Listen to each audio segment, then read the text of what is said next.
So continue with the Night of the Generals, of the Night of the Iguana. That was some film. Richard Burton, Ava Gardner. Who else? Some wonderful Deborah Kerr, wonderful actresses, and of course Richard Burton there. Ended a good story, great story, actually. So the Night of the Iguana in the Baneasa forest. I was there. Daniel, Nikki, and Nicole. I was supposed to be with Nicole, but to anticipate, especially since nobody's watching this, and even the one who is lost around here is gone by now. Let's give him the end of the story of this short, long video, depending on how you see it. Short story. By the end of the evening of the dinner, I was with Nikki somehow. Two spectacular women, the most resplendent, godlike I've seen. Better looking than Miss Romania. And, well, they didn't take part in this thing. Nikki would be forbidden, actually. Her father would break her legs before anything like that could happen. So, yes, she was supposed to be the date of Daniel. I was, after all, with somebody divine, glorious, anyway. But yeah, delicious. He's hi. He's putting holes in the net, and then this guy would get lost, and he's not. I mean, he's shouting for you to come and get him, but you can't. I've said that before. Okay, so ce spun eu, mă? Delicious. A few things. There's a phenomenon in psychology called the honeymoon effect. Basically, you can be with, as Tal Ben-Shahar of Harvard gave the example, you could be with Hellberry at the time he was speaking. The most... Te aud dacă o faci așa. Păi! When he's not listening to reason, we have to use atomic weapons for him. Water. What was I saying? Yeah, hedonic adaptation.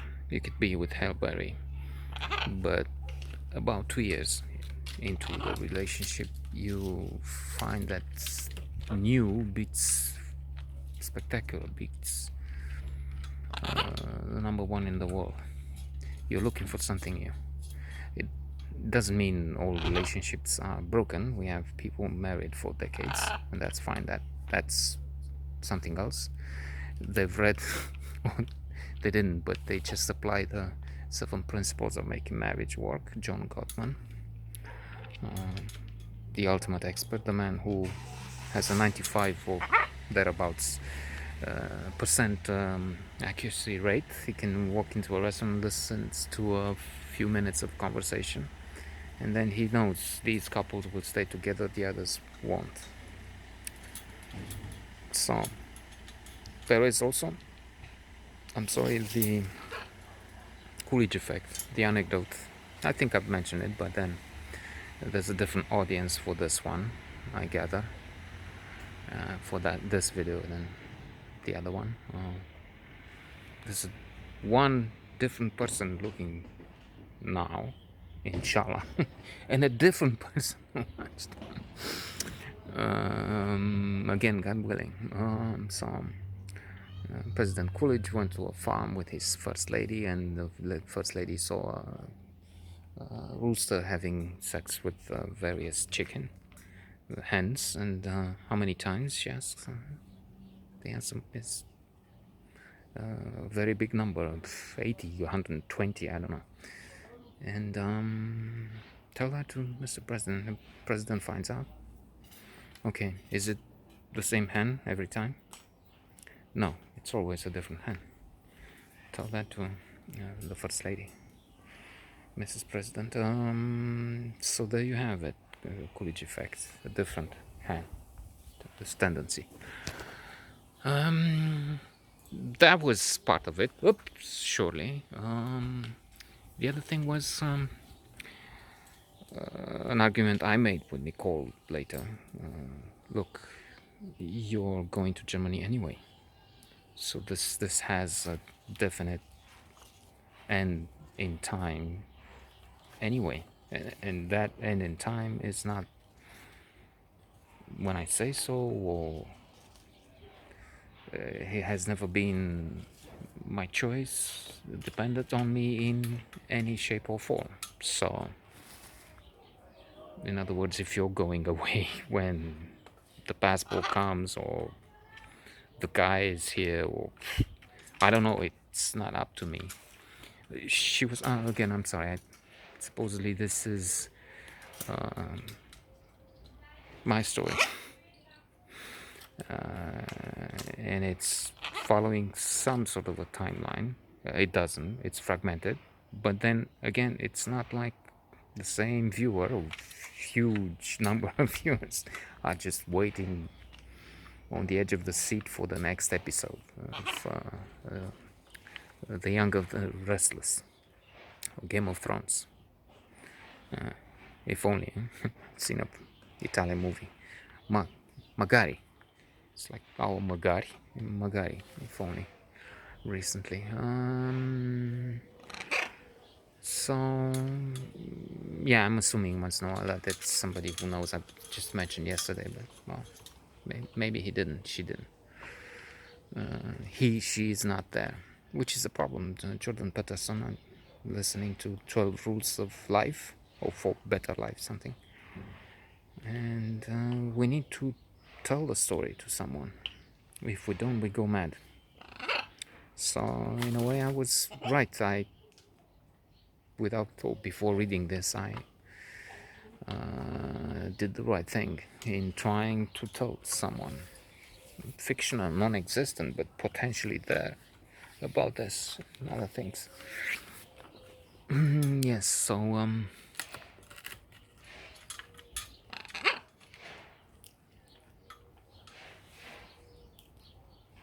then why not me? I mean, if you have this path, this trajectory which is pre-established, I have to cover my options. Find someone. Let's go. It didn't go down well. I mean, he invited me. What the fuck did you invite me?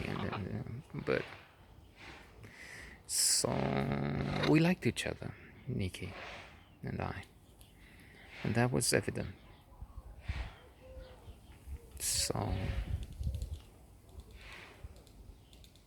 that was interesting. It for a short period of time, for a meal, during a meal, I was in a sort of a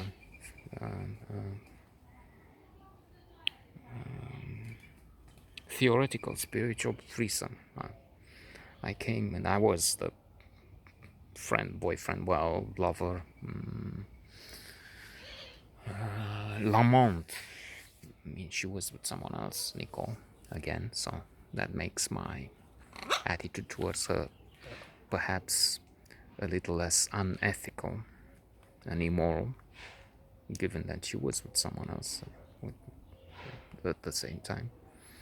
And that was numero uno. That was the first fiddle. I was just playing second guitar, second what. So there was this, and then I was forming a relationship and intimacy with Nikki.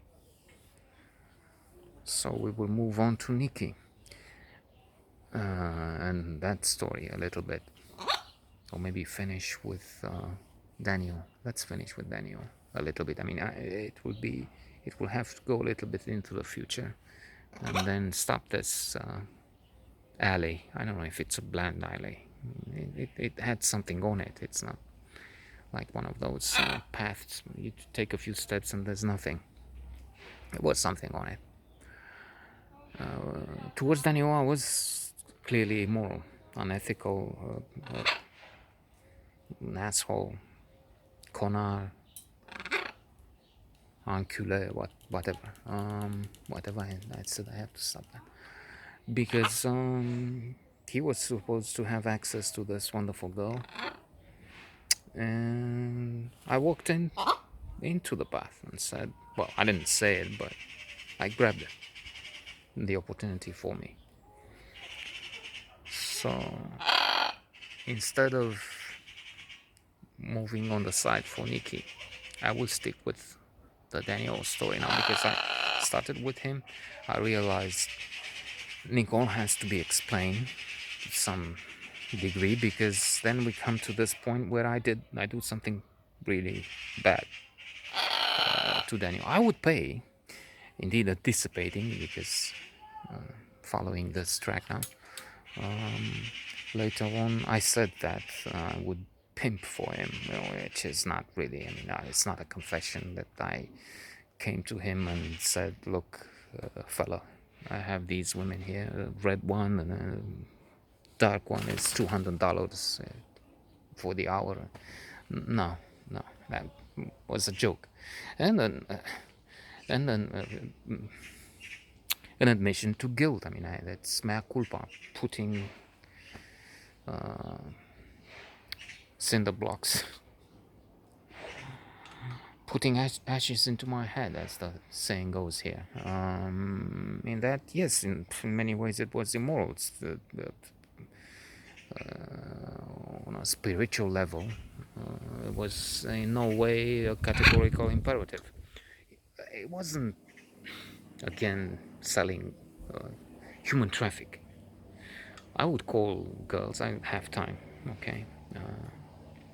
I was in the tours business, and I would call leads, Glengarry, Glen Ross leads, some good leads, sometimes bad leads, and shoot the breeze talk, but I couldn't really call like they do with insurance or other things, or property. Hey, would you be interested in a tour to the Black Sea coast, to Turkey, or to the monasteries of Moldavia? No, we would do all kinds of promotions. Maybe I will get to that again. I will return, but there will be time. I mean, basically, we would wait for clients to call and say, I want to go to the Dracula castle, alleged Dracula castle, Bran castle, actually. And or much less frequently to Poenart, let's say, another thing of Vlad the Impaler. So I would call and say, okay, let's get out, go out tonight, but bring a friend. Do you have a nice friend? Because I have this guy who is smart, Superman, one of the top businessmen. And again, he is maybe in the top 10, and if we put ethics and wealth, he's very likely number one.